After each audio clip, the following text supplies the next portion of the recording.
Hello everyone, it's me, Sarah, and today I'm going to talk about the writing advice that changed the way I look at my writing.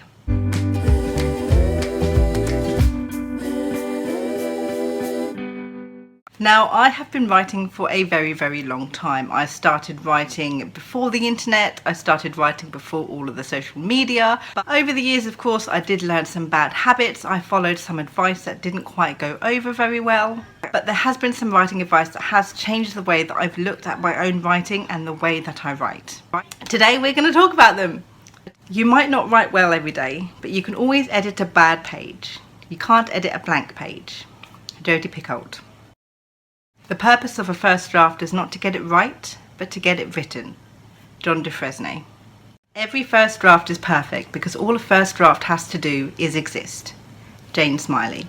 And it sort of clicked in my head, like, you know what, you're right. Like, how can I finish my work if I don't write it in the first place?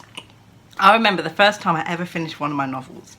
It took me 3 years to finish writing it, from age 21 to 24, and I just remember being so caught up with how something didn't sound right or something didn't make sense. I think I got stuck for like 6 to 8 months on a chapter near the end because it was a battle chapter. I didn't know how I wanted it to go. I didn't know how it should sound. Everything I wrote I didn't like. And I just sort of stalled on it for absolutely ages. I didn't want to go back and finish writing it because I thought in my head it sounded bad and I don't want to do any bad writing. And it took me a very long time to sort of just sit there and push myself and go, you know what, I just need to write it so it's done so I can move on to the next step. And these 3 pieces of writing advice, you know, first draft has to be written in order for you to proceed. And all this advice sort of just keeps reminding me that the purpose of the first draft is not for it to be perfect and for it to go out and for it to be ready straight away. The purpose of the first draft is literally just so you have the story in your hands. It's there, it's ready for you, because the main part of writing is not writing, it's rewriting, which is a pain in the butt, but that's how it is. It taught me that quantity over quality is imperative when you're working on the first draft, because trying to get it perfect the first go round is just going to stall you, it's just going to slow you down, especially if you're a new writer or especially if you're working on something that you haven't worked on before. Of course it's not going to be perfect, of course it's not going to be right, but you can't let that stop you from getting the job done, because you can't move on to step 2 before you finish step 1. And that first draft, getting it written, that's the first step. So you want to get that done and out of the way as quickly as you can. Doesn't matter about what it sounds like. Doesn't matter if it's not perfect. Doesn't matter if it's not how you want it to be. Get it down, get it written, and then you can change it afterwards. It took me a very long time to learn this. I still have trouble sometimes trying to unlearn it and not do it. NaNoWriMo has helped immensely with that, because there's nothing better than a deadline and a word count goal to sort of make you write as much as you can without worrying about what it sounds like in the first place. I think new writers are too worried that it's all been said before. Sure, it has, but not by you. Asher Dawnfest. People will give you all sorts of advice about writing, but if you're not writing something you like, no one else will like it either. Meg Cabot.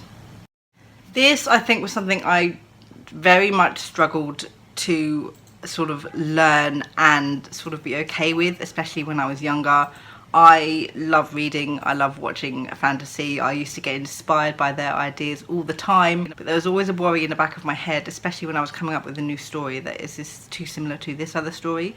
Is it going to be obvious that I've sort of taken elements from this TV show or these characters and muddled it into my own? Like, is that going to get me called out? Or thinking that I can't write a certain type of story or have a certain plot line because another book or TV show has done it first. This was especially relevant when I was writing Nephilim. I started writing Nephilim and it was fine, but then I started reading City of Bones. Is it the Shadowhunter story? Like, I don't know the name of the first book, but I say the Shadowhunter story, everyone knows what I'm talking about. Nephilim is actually quite similar to the Shadowhunter story. It's about a girl who finds out she's a half angel, who has to deal with all of the demons and stuff in the city, meeting some new people, training in their ways, etc, etc. And during one of the beta rounds I had, someone actually pointed out this fact, not in a negative way, which I was very, very glad about, but they were just like, oh, it's similar to this story, so have you tried reading it to sort of like see how that story goes, to see where it could help you? Like, the first time I read Shadowhunters, I was like, oh my god, this is terrible, this is my story. In a different way, but this is my story, like, can I keep writing this now? But it's important to remember that there is no such thing as an original idea.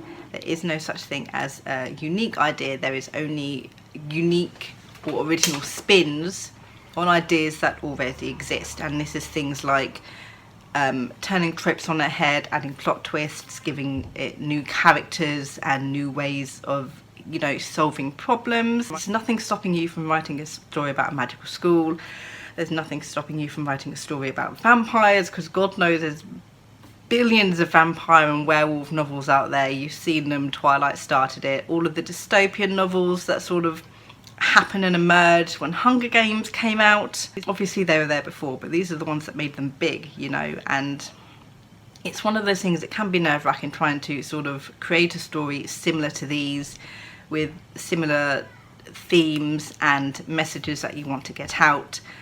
And it can stop you from writing them, but don't let it stop you from writing them, because only you can tell the story in your head. And as long as you're not word for word, character for character, plot line for plot line, copying someone else's book, it's absolutely fine. There's nothing wrong with being inspired by another piece of work that you absolutely love. There's nothing wrong with doing something that someone has already done before, as long as you make it different and you make it yours. It's something that I don't worry about myself now. I sort of had my worry and sort of just let it go. Like, what can I do? There's no way I can come up with something completely different. I can just twist what's already there. You only fail if you stop trying. Ray Bradbury. It's true. Like, you only fail if you stop trying to do something. Like me writing a novel, I haven't failed at writing a novel if I keep working on it, if I keep rewriting it. I only fail if I stop writing and put it away and never touch it again. You don't fail if you don't get attention. You don't fail if you don't get views, if you don't get likes, if you don't get reblogs, if you don't, you know, put yourself out there and get nothing back. You haven't failed. It's difficult to push past, especially now with this social media thing where you have to be out there and you have to put your work out there and yourself out there, and getting nothing back is a very difficult thing. But you're not failing if it doesn't go your way. You fail if you stop trying and stop making this content and stop putting it out there. You are a writer the moment you start writing, not when you've sold your first book. Bob Bignell. This was a very, very big one for me. When I first started on social media, I called myself an aspiring writer because I aspired to be a writer, and it didn't take a very long time for me to sort of figure out and realise I am a writer, I am writing, and changed it to aspiring author, as in I want to aspire to be a published writer. That's the difference I sort of have in my head, and there's nothing wrong with calling yourself a writer if you write. No matter how much you write or how long you've written for, if you write, you are a writer. And this sort of really helps me get over this whole imposter syndrome thing that I think every writer has had, where they don't think they're as good as they claim to be, or they think they are. These feelings of self-doubt that you have when you try and do your work, it doesn't go your way. Nothing is stopping you from being a writer. Getting over that first step and being confident enough and sure of yourself to say, you know what, I am a writer. I think that really, really helps sort of allay those self-doubts that you might have. There is no lessons learnt for being a writer. There is no, you know, step up the ladder that you have to take. There is no clear line between an experienced writer and an unexperienced writer. There is no level to achieve. There is no real mountain to climb. You never stop growing, you never stop learning, you never stop changing. And that first step, calling yourself a writer, is the first step that you need to take, and it's the only step you need to take, really. And then, you know, there's nothing else stops you from being a writer. And I think it's very important that everybody learns that, I don't even know what I'm trying to say at the moment. What am I trying to say? Calling yourself a writer is the first step to truly realising this path that you have taken, and there's absolutely no specifications to calling yourself a writer. So get over it. You write, and after that point, there's nothing there to stop you from doing what you want to do and how you want to do it. The fact that you're struggling today is a sign that you're doing something big. Lay back, do go. I struggle a lot when I write. I struggle with not being as good or as popular as other people. I struggle with the fact that my plot is not as good as others, that my characters are not as good as others. And I always used to think it came down to the fact that maybe I was not as good as I thought I was. Maybe all of my years of writing were for absolute nothing. Maybe I hadn't learned a thing. And then hearing that struggling means you're working on something good sort of made me stop to realise, you know what, maybe I am good, but what I'm working on, what I'm struggling to write is just so beyond what I've tried before. It's something new. I'm trying to do something big, you know, bigger than I've ever tried to do. Struggling is not a sign of a lack of talent, which I think is a very, very important lesson that I need to learn, that I am still learning to try and get over the self-doubt I do have if my writing isn't going how I imagined it in my head, which of course it rarely does.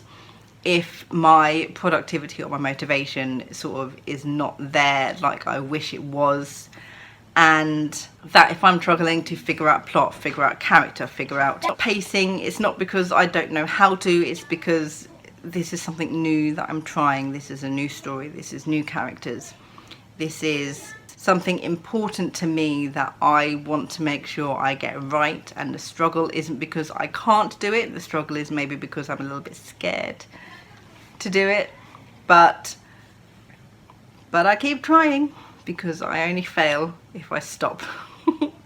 I like to think in my head that all my favourite books, that the authors struggled to write them. Like, I really like thinking that, because I know that every author has been where I am at this moment. I know that every author has been where you are right now, either struggling with the first draft, struggling for ideas, struggling to rewrite, struggling to query.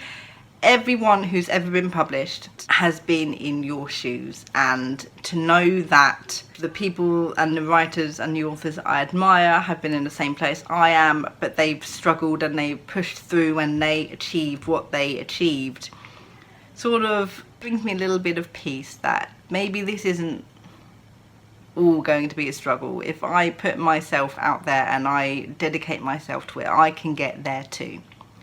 We're all the same writers, really. We all go through the same struggles and the same self-doubt and the same hardships, and there are some that come out stronger and achieve what they set out to achieve, and some who sort of maybe struggle for a bit longer and enjoy more of the writing than the actual next steps. I always find it funny to me that my favourite pieces of writing advice and the pieces of writing advice that have helped me the most have absolutely nothing to do with my style. It has nothing to do with skill. It has nothing to do with how often I read or how often I write or whether I use adverbs or the word said.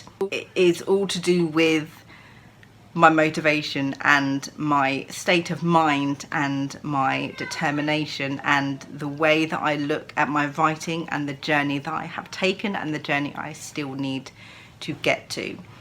Because for me, that's the advice that helps. It's the real world advice. Who cares about how I go about writing my novel as long as I get it done? Who cares if I read 1,000,000 books in 1 year or one? That has nothing to say with my skill or what I've learned or haven't learned or my talent. It has nothing to do with any struggles that I might face. It's all down to me, the writer, and how I view myself and my work. And that is the most important takeaway that I've had over the past God knows how many years that I've spent writing.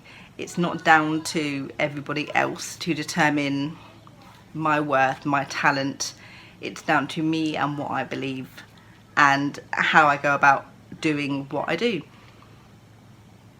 They are my most favourite pieces of writing advice that keep me going, keep me determined, and keep me on the right path to knowing that I'm a writer, that I'm a good writer, and that, you know, I will get there in the end, depending on how much effort I put into myself and my work and my writing. Let me know down in the comments below what are your favourite pieces of writing advice, and I'll see you in my next video. Good thoughts and happy writing.